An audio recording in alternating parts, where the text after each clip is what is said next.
स्वागत है आप सभी का एलन विद दुर्गेश में। पीजीटी समाजशास्त्र के लिए महत्वपूर्ण प्रश्नों की सीरीज के दूसरे क्लास में मैं मुकेश आप सभी का स्वागत करता हूं। फ्रेंड, आज हम लोग पढ़ने वाले हैं पीजीटी समाजशास्त्र के लिए एक महत्वपूर्ण प्रैक्टिस सेशन जो चल रहा है उसका दूसरा क्लास आज हम लोग पढ़ने वाले। पहले क्लास में हम लोगों ने कुछ महत्वपूर्ण 30 प्रश्नों पर डिस्कशन किया था। आज उसके आगे के प्रश्नों पर हम लोग डिस्कस करने वाले हैं। फ्रेंड, तो सभी साथी फटाफट जुड़ जाएंगे और वीडियो को सभी साथियों को शेयर करेंगे। जी हाँ, जितने भी साथी चैनल पर नए चैनल को सब्सक्राइब कर लेंगे, साथ ही साथ बेल आइकन को प्रेस कर लेंगे ताकि हमारे सभी वीडियो के जो है नोटिफिकेशन आपको इजीली मिल सके। तो जल्दी से सभी लोग जुड़ेंगे और वीडियो को सभी साथियों से शेयर करेंगे।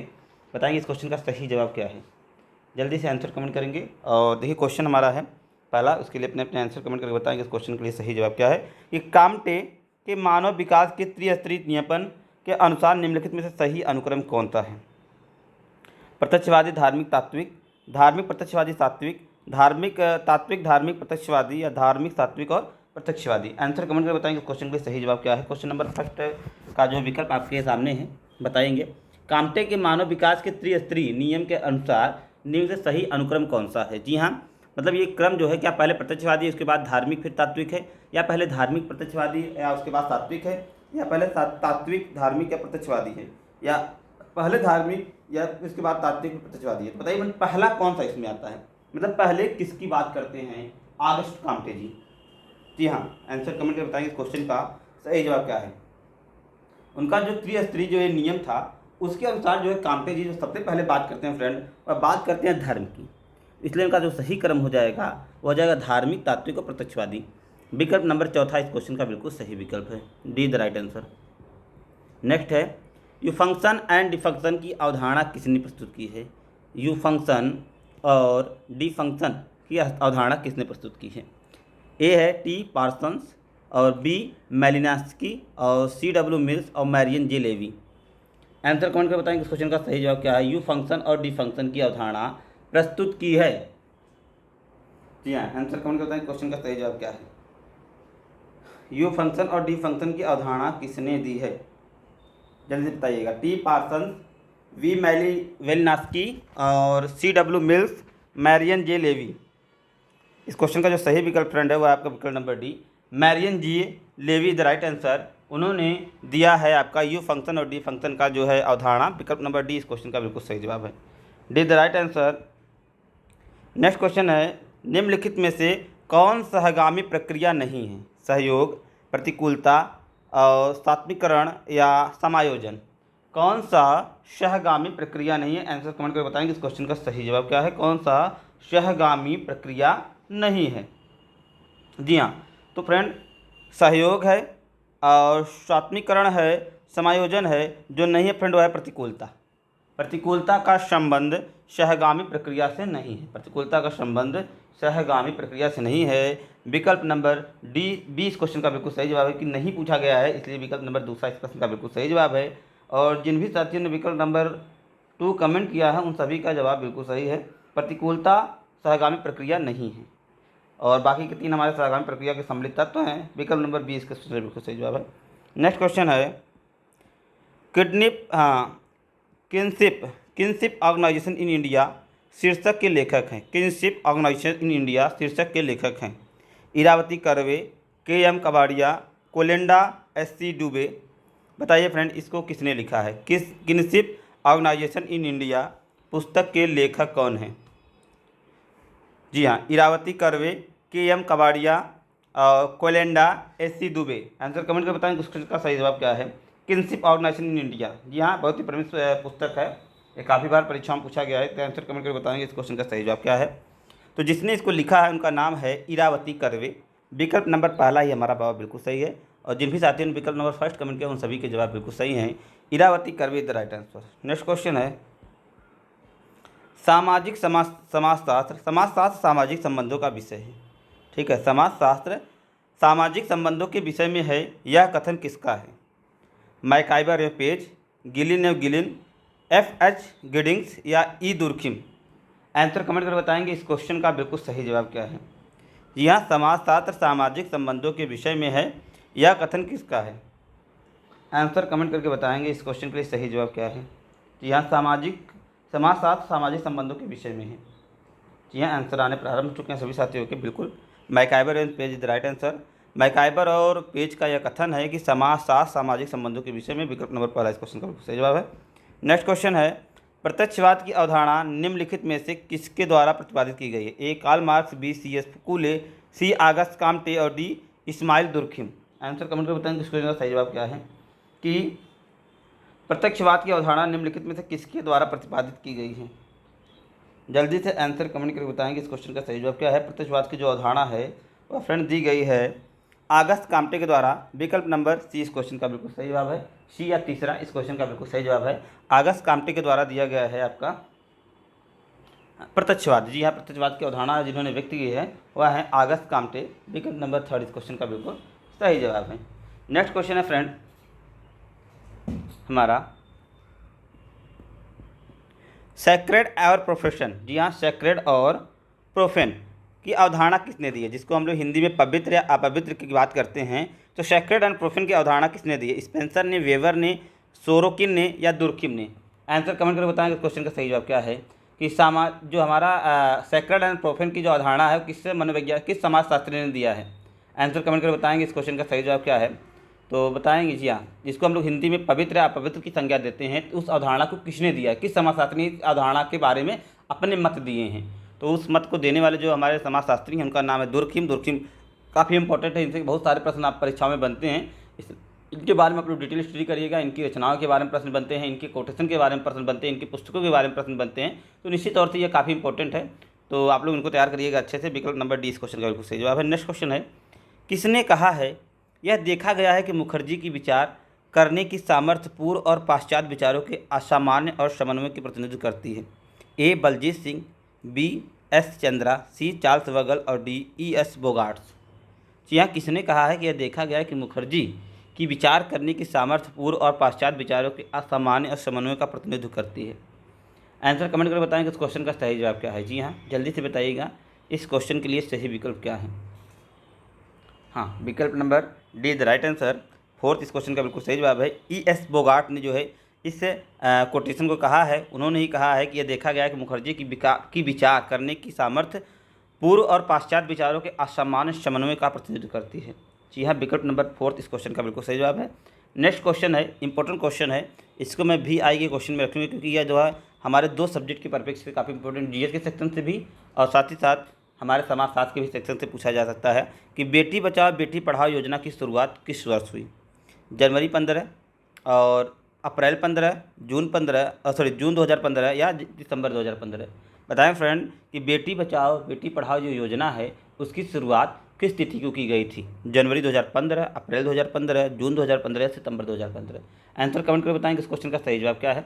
बहुत ही इंपॉर्टेंट क्वेश्चन है, काफ़ी बार ये पूछा गया है, जीएस के सेक्शन से भी काफ़ी इंपॉर्टेंट है क्वेश्चन और बहुत बार इसको पूछ लिया गया है, इसलिए आप सभी लोग इसके आंसर बहुत अच्छे से कमेंट करिए, बताएंगे इस क्वेश्चन का सही जवाब क्या है।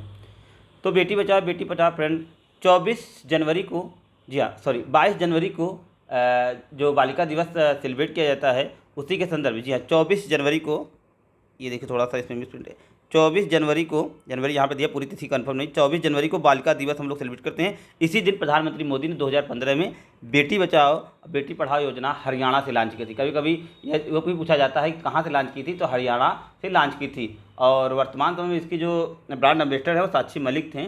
जी हाँ, साक्षी मलिक है बेटी बचाओ बेटी पढ़ाओ की। तो 24 जनवरी 2015 को इस योजना को प्रारंभ किया गया था। विकल्प नंबर फर्स्ट इस क्वेश्चन का बिल्कुल सही जवाब है। नेक्स्ट क्वेश्चन है, जीपी मुर्डॉक के अनुसार द्वितीय नातेदारी की श्रेणी में के अंतर्गत कितने नातेदार आते हैं? 31, 32, 33 और 34? जी हाँ, जेपी मुर्डॉक का नाम इंपॉर्टेंट है, इनको याद रखिएगा। इनके अनुसार द्वितीय नातेदारी की श्रेणी में कितने नातेदार आते हैं? ए 31, बी 32, सी 33 और डी 34? आंसर कमेंट करके बताइए, बिल्कुल सिंपल सा क्वेश्चन है। फ्रेंड जीपी मुर्डॉक के अनुसार जो द्वितीय नातेदारी की श्रेणी में जो नातेदार की संख्या होती है वह इन्होंने निर्धारित की थी 33 मतलब विकल्प नंबर तीसरा जवाब बिल्कुल सही है कि 33 जो है वह द्वितीयक नातेदारी की श्रेणी में आते हैं। विकल्प नंबर फर्स्ट इससे राइट आंसर। विकल्प नंबर थर्ड इस क्वेश्चन का बिल्कुल सही जवाब है 33। नेक्स्ट है कि निम्नलिखित में से कौन सा एक पुरुषार्थ नहीं है? पुरुषार्थ नहीं है, आप लोग जानते हैं कि 6 पुरुषार्थ हमारे होते हैं। जी हाँ, 4 पुरुषार्थ होते हैं, 4 पुरुषार्थ होते हैं हमारे और उनमें से एक नहीं है। तो आप सभी को पता होगा कि धर्म अर्थ काम मोक्ष, धर्म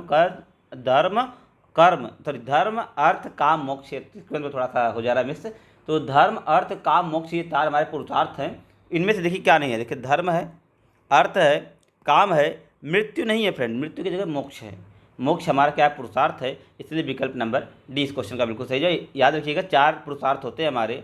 तो कभी कभी इस प्रकार का प्रश्न आपसे पूछा जाता है। देखिए वेदांग 6 होते हैं, उपनिषद 108 होते हैं, ठीक, वेद 4 होते हैं। तो कभी कभी इनकी संख्या से भी सिंपल प्रश्न पूछ लिए जाते हैं।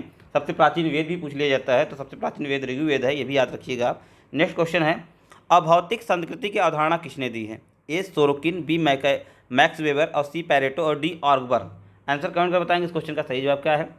जी हाँ, जल्दी जल्दी आंसर कमेंट करेंगे, इस क्वेश्चन के लिए सही जवाब बताएंगे फ्रेंड क्या है। जी हाँ, और जो भी साथी पीजीटी समाजशास्त्र के लिए हैंड रिटन नोट्स लेना चाहते हैं वह हमारी संस्था में, हमारे इस वीडियो के नीचे हमने कमेंट में अपना इसका पूरा डिटेल हमने पिन करवा दिया है। आप कमेंट सेक्शन में जाकर आप इस वीडियो को पूरा वहाँ से आप हमारे नंबर पे आप कॉल करके पीजीटी समाजशास्त्र के लिए हैंड रिटन नोट्स आप हमारी संस्था से मंगा सकते हैं। हमने जो नोट्स प्रिपेयर कराया फ्रेंड, और विगत वर्षों के प्रश्न पत्रों के आधार पर तथा आगामी प्रश्न पत्रों के बेसिस पर वो नोट्स आपको बनाया गया है, क्योंकि वहाँ से हमने ऐसे ऐसे कंटेंट लिए हैं जहाँ से निश्चित तौर पर आपको जो है मदद मिलने वाली है। तो एक बार निश्चित तौर से आप लोग ऑर्डर करिएगा और नोट्स को पढ़कर अपनी तैयारी को और भी बेहतर बनाइएगा। तो इस क्वेश्चन के लिए आंसर कमेंट करेंगे, अभौतिक संस्कृति की अवधारणा किसने दी है? जी हाँ, बिल्कुल विकल्प number D is the right answer. Fourth आर्गवन इज द राइट आंसर। आर्गवन इस क्वेश्चन का बिल्कुल सही जवाब है। क्योंकि फ्रेंड क्या होता है कि आप नोट्स आपकी जो मदद करते हैं, तो नोट्स एक आपको सिलेक्टेड टॉपिक देता है। सिलेक्टेड टॉपिक पर एक अच्छी तरीके से वो पूरी तरीके से कहते हैं ना, काफ़ी सारी किताबों का एक मिक्सअप करके नोट्स तैयार किया जाता है। तो बहुत सारी किताबें पढ़ने की अपेक्षा आप अगर नोट्स को प्रीफर करते हैं, अगर नोट्स आपको बढ़िया मिल जाता है तो वह आपकी बहुत सारी मेहनत को जो है वह कम कर देता है, जो सारी एफर्ट को आपको कम कर देता है। यही बेनिफिट नोट्स का होता है और यही काम हमारे नोट्स में किया गया है कि 3-4 किताबें जो महत्वपूर्ण किताबें हैं पीजीटी समाजशास्त्र के लिए, उन सारी किताबों को संकलित करके उसमें जो महत्वपूर्ण पॉइंट है जहाँ से प्रतिवर्ष परीक्षाओं में प्रश्न पूछे जाते हैं, वहाँ के प्रश्नों को उठाकर जो है नोट्स तैयार किया गया है। इसलिए निश्चित तौर से आप सभी लोग एक बार नोट्स लेके देखिएगा, पढ़िएगा और अपनी तैयारी को तब बताइएगा किस प्रकार से बेहतर है। तो इस वीडियो के लिए भी अपने आंसर कमेंट करिएगा, बताइएगा इस क्वेश्चन का सही जवाब क्या है। आणविक परिवार और गृहस्थ परिवार। जी हाँ, आणविक परिवार और गृहस्थ परिवार की अवधारणा किसने दी है? आणविक और गृहस्थ, जिमरमैन, चार्ल्स कूले, पीएच प्रभु और रॉबर्ट बीरस्टीड। आंसर कमेंट कर बताएंगे इस क्वेश्चन का सही जवाब क्या है कि आणविक परिवार और गृहस्थ परिवार।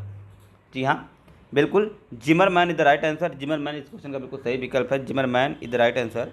जी हाँ, पहला ही जवाब बिल्कुल सही है। नेक्स्ट क्वेश्चन है, भारत में पिछड़ा वर्ग आयोग का प्रथम सभापति कौन था? बीपी मंडल, काका कालेकर, आर्यन प्रसाद या राजेंद्र सच्चर। जी हाँ, आंसर कमेंट करके बताएंगे इस क्वेश्चन का सही जवाब क्या है। ये पॉलिटी के दृष्टिकोण से काफ़ी महत्वपूर्ण क्वेश्चन है। यह क्वेश्चन पॉलिटी में पूछा जाता है, लेकिन समाजशास्त्र के दृष्टिकोण से भी आपके लिए इंपॉर्टेंट क्वेश्चन है। आंसर कमेंट करिएगा कि पहला बीपी आयोग कमेटी जो है, सॉरी पिछड़ा वर्ग का आयोग जो है वह किसके जो है मतलब किसके संदर्भ में, किस व्यक्ति के सानिध्य में जो है प्रारंभ किया गया था? तो पहला जो पिछड़ा वर्ग आयोग था फ्रेंड वह काका कालेकर, ठीक है, काका कालेकर के संदर्भ में जो है वह गठित किया गया था। लेकिन यह कमेटी जो है अपना रिपोर्ट नहीं प्रस्तुत की, उससे पहले ये भंग कर गई थी। तो पुनः जो दूसरी कमेटी आई थी बीपी मंडल जो कि 1970 में इन्होंने जिसकी रिपोर्ट को माना गया और जिसके बेसिस पे ओबीसी को 27% का आरक्षण प्रदान किया गया था। तो ये पहले आपका पूछा जाता काका कालेकर, और जो जिसके बेसिस पे हमको आरक्षण मिला या जो सफल कमेटी कह सकते रही है वह बीपी मंडल रही है। विकल्प नंबर दूसरा हमारे प्रश्न के अकॉर्डिंग बिल्कुल सही जवाब है। नेक्स्ट है, श्वेत वसन अपराध के साथ किसका नाम जुड़ा है? सदरलैंड, लोम्ब्रोसो, बेकारिया या गोडार्ड। आंसर कमेंट करके बताएंगे इस क्वेश्चन का सही जवाब क्या है कि श्वेत वसन अपराध के साथ किसका नाम जुड़ा हुआ है? Sutherland, Lombroso, Beccaria, Goddard. जी हाँ, बताइए फ्रेंड, इंपॉर्टेंट क्वेश्चन है। श्वेत वसन अपराध जो है उसके संदर्भ में किसका नाम जुड़ा है? तो विकल्प नंबर पहला ही इसका बिल्कुल सही जवाब है, Sutherland is the right answer. Sutherland इस क्वेश्चन का बिल्कुल सही जवाब है कि श्वेत वसन अपराध के लिए इन्हीं का नाम जुड़ा हुआ है। नेक्स्ट क्वेश्चन है, योगेंद्र सिंह के अनुसार पाश्चात्यकरण के अंतर्गत निम्नलिखित में से किस मूल्य को सेट या सम्मिलित किया गया है? मानवतावाद, उदारतावाद, मानवता और भौतिकवाद, मानवता और तर्क बुद्धिवाद या तर्क बुद्धिवाद और भौतिकवाद।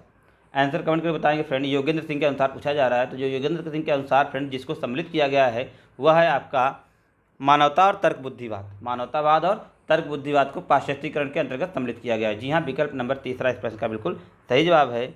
नेक्स्ट क्वेश्चन की तरफ बढ़ेंगे फ्रेंड। नेक्स्ट क्वेश्चन है, निम्नलिखित में से कौन जनसंख्या की रचना करता है? ए जन्म दर और मृत्यु दर, बी देशांतर की दिशा, सी लिंग अनुपात और डी उपयुक्त सभी। तो कौन सी जनसंख्या की रचना करता है? बिल्कुल सिंपल सा क्वेश्चन है। आई होप सभी साथियों के जवाब इस क्वेश्चन के बिल्कुल सही हो जाएंगे, क्योंकि जन्म दर और मृत्यु दर भी जनसंख्या की रचना करता है, देशांतर की दिशा और लिंग अनुपात ये सारे करते हैं। इसका मतलब उपयुक्त सभी इस क्वेश्चन का बिल्कुल सही जवाब हो जाएगा। विकल्प नंबर 4 इस प्रश्न के लिए बिल्कुल सही आंसर है। जिन साथियों ने कमेंट किया उन सारे के जवाब बिल्कुल सही है। नेक्स्ट क्वेश्चन है, समाजशास्त्र की पद्धति शास्त्र में आदर्श प्रारूप की अवधारणा किसने विकसित की है? ऑगस्ट कॉम्ट, दुर्खिम, वेबर या स्पेंसर? आंसर कमेंट कर बताएंगे इस क्वेश्चन का सही जवाब क्या है कि किसने समाजशास्त्र की पद्धति शास्त्र में आदर्श प्रारूप की अवधारणा किसने विकसित की है?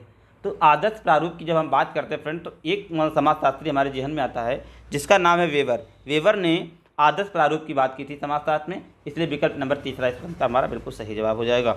नेक्स्ट क्वेश्चन है, किसने परिवार के 2 प्रकार सुझाए थे? जी हाँ, टाइप याद रखिएगा, 2 प्रकार के, जंती परिवार और प्रजनन परिवार, क्योंकि बहुत प्रकार के परिवारों को जो है परिभाषित किया गया, एकल परिवार, संयुक्त परिवार और लघु परिवार, दीर्घ परिवार। तो बहुत सारे समाजशास्त्री ने अलग अलग प्रकार से परिवार को बांटा है। तो आपको पूछा जाए किसके अनुसार परिवार 2 प्रकार बांटे गए थे? जंती प्रकार और प्रजनन परिवार। जी हाँ, तो इसको विभाजित करने वाले जो हमारे समाजशास्त्री हैं उनका नाम है WS वार्नर। WL वार्नर जी ने इन 2 प्रकारों को दिया था, जो है आपका जंती परिवार और प्रजनन परिवार। विकल्प नंबर 3 हमारा इस क्वेश्चन के लिए बिल्कुल सही जवाब है। नेक्स्ट क्वेश्चन है, असहयोग आंदोलन निम्नलिखित में से किसके द्वारा चलाया गया था? हमारे सीरीज का आज का सबसे सरल क्वेश्चन। आई होप, मैं चाहूँगा मेरे किसी भी साथी के द्वारा इसका गलत जवाब न आए, क्योंकि अगर आपका इस क्वेश्चन के लिए जवाब गलत है तो अभी आप तैयारी में आप बहुत पीछे हैं। अभी आपको बहुत मेहनत करने की ज़रूरत है, बहुत ज़्यादा मेहनत करने की आपको जरूरत है, क्योंकि यह क्वेश्चन बिल्कुल सिंपल क्वेश्चन है हमारे सीरीज का। आप सभी को पता है असहयोग आंदोलन महात्मा गांधी ने सन 1922 में शुरू किया था। विकल्प नंबर 1 इस क्वेश्चन का बिल्कुल सही जवाब है। नेक्स्ट क्वेश्चन है, लेवरेटे विवाह है दिवंगत पति के भाई के साथ, बी ममेरे फुफेरे भाइयों बहनों के बीच, और इसके बाकी के 2 कमेंट नीचे हैं, बहन की पुत्री के साथ और भाई की पुत्री के साथ। जी हाँ, लेवरेट विवाह के बारे में पूछा जा रहा है। इस क्वेश्चन का बताइए फ्रेंड सही जवाब क्या होगा कि लेवरेटे विवाह जो है उसका संबंध किससे है? लेवरेटे विवाह, तो इसका संबंध जो फ्रेंड है, लेवरेटे विवाह मतलब है कि पति के भाई के साथ, मतलब दिवंगत अगर किसी महिला का जो है पति मर गया है और उसके भाई के साथ उसका पुनः विवाह होता है, तो उस प्रकार के जो है विवाह को हम लोग लेवरेट विवाह की संज्ञा देते हैं, लेवरेट विवाह कहा जाता है। विकल्प नंबर 1 इस क्वेश्चन के लिए बिल्कुल सही जवाब है। नेक्स्ट क्वेश्चन है, ऑगस्ट काम्टे का त्रिस्तरीय नियम सामाजिक परिवर्तन के किस सिद्धांत का एक स्वरूप है? रैखिक, चक्रीय, प्रकारात्मक या संघर्ष? आंसर कमेंट कर बताएंगे इस क्वेश्चन का सही जवाब क्या है। जल्दी से बताएं फ्रेंड कि किसका एक स्वरूप है वह। जी हाँ, तो ऑगस्ट काम्टे का जो त्रिस्तरीय सामाजिक परिवर्तन का जो सिद्धांत है फ्रेंड, वह है रैखिक सिद्धांत का एक स्वरूप है। विकल्प नंबर 1 इस क्वेश्चन के लिए बिल्कुल सही जवाब हो जाएगा। नेक्स्ट हमारा प्रश्न है फ्रेंड कि निम्नलिखित में से राधा कमल मुखर्जी द्वारा लिखित पुस्तक को चुनिए। री evolution of values, the social structure of values, the knowledge in human values, the sociology of values. Answer comment कर बताएंगे क्वेश्चन का सही जवाब क्या है। जल्दी से बताइएगा। राधा कमल मुखर्जी द्वारा लिखित पुस्तक चुनना है आपको।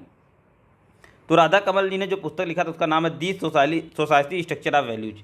The society structure of values the right answer. विकल्प नंबर 2 इस क्वेश्चन का बिल्कुल सही जवाब है। नेक्स्ट है, निम्नलिखित में से कौन सा सामूहिक प्रतिनिधान के अध्ययन से संबंधित है? वेबर, दुर्खिम, काम्ट और स्पेंसर। आंसर कमेंट कर बताएंगे इस क्वेश्चन का सही जवाब क्या है कि सामूहिक प्रतिनिधान का जो है अध्ययन किससे संबंधित है? तो इसका संबंध फ्रेंड इस्माइल दुर्खिम से है। जी हाँ, इस्माइल दुर्खिम। मैंने आपको शुरू से ही बताया कि दुर्खिम आपके लिए बेहद इंपॉर्टेंट, क्योंकि यहाँ से प्रतिवर्ष परीक्षा में प्रश्न पूछे जा रहे हैं। तो विकल्प नंबर 20 इस क्वेश्चन का बिल्कुल सही जवाब है। नेक्स्ट है, सामुदायिक भाव के 3 तत्वों, हम का भाव, भूमिका पालन का भाव, निर्भरता का भाव, उल्लेख निम्नलिखित में से किस समाजशास्त्र ने किया है फ्रेंड? मतलब सामाजिक भाव के जो 3 तत्व हैं, मतलब हम का भाव, भूमिका पालन का भाव और निर्भरता का भाव, उनमें से किस समाजशास्त्री ने इसको दिया है? आर्गवन और निम्फॉक और रॉबर्ट वीरस्टीड, के डेविड और मैकआइवर और पेज। आंसर कमेंट कर बताएंगे इस क्वेश्चन का सही जवाब क्या है फ्रेंड। तो जिसने इस अवधारणा को दिया है उनका नाम है फ्रेंड मैकआइवर एंड पेज। विकल्प नंबर 4 इस प्रश्न के लिए बिल्कुल सही विकल्प होगा।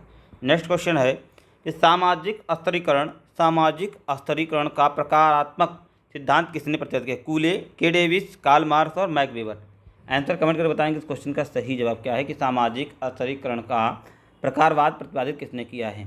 जल्दी से बताएंगे इस क्वेश्चन के लिए सही जवाब क्या है।